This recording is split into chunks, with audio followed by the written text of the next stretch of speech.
देखिए, कुंभ को हड़पने की बौद्धिक कोशिश हो रही है।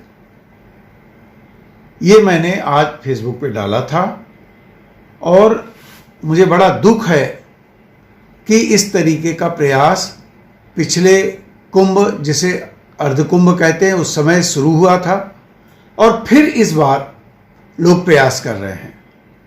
ये इतिहास और हमारी विरासत और संस्कृति के साथ छेड़छाड़ है। ऐसा नहीं होना चाहिए। कुछ लोग इसे, जो सनातन धर्म का मेला है, ये मेला तो बाद में आया, ये सनातन धर्म का एक पर्व है, इसको बौद्ध धर्म का बताने की कोशिश कर रहे हैं।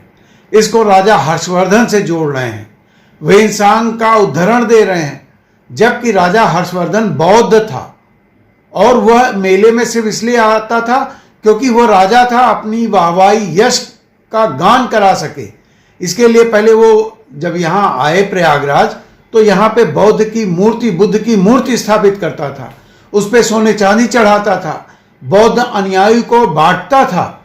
इसके पश्चात ये सनातन धर्म के पर्व, जहाँ गंगा यमुना सरस्वती का माघ मेला और कुंभ मेला, अर्धकुंभ मेला लगता था, वहाँ जाता और उसके बाद वहाँ पर दान करता था, अपनी वाहवाही के लिए दान करता था, न कि उसकी सनातन धर्म में कोई आस्था थी और वो सनातन धर्मियों को दान करता था।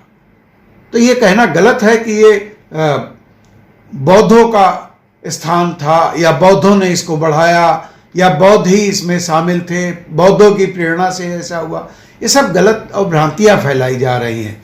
थोड़े से सच कि राजा हर्षवर्धन यहाँ आता था, और मजे की बात यह है कि हर 6वें साल नहीं आता था। कुंभ, अर्धकुंभ हर 6वें साल लगता है।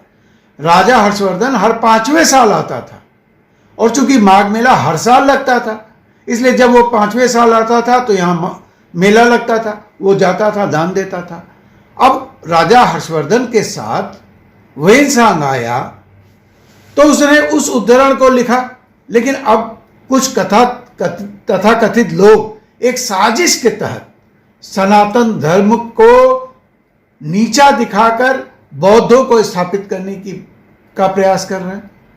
अरे भाई, बौद्धों को बढ़ाइए, आपने जो विरासत है उसका सही आकलन प्रस्तुत करिए ना। ये गलत आकलन प्रस्तुत करना, ये शर्मनाक है। ये विरासत के साथ खिलवाड़ है और ऐसा नहीं होना चाहिए। इसमें जो सनातन धर्म के लोग हैं उनको भी आगे आना चाहिए, और जो बुद्ध को मानने वाले हैं उनको भी सत्यता के साथ अपनी बात को रखना चाहिए।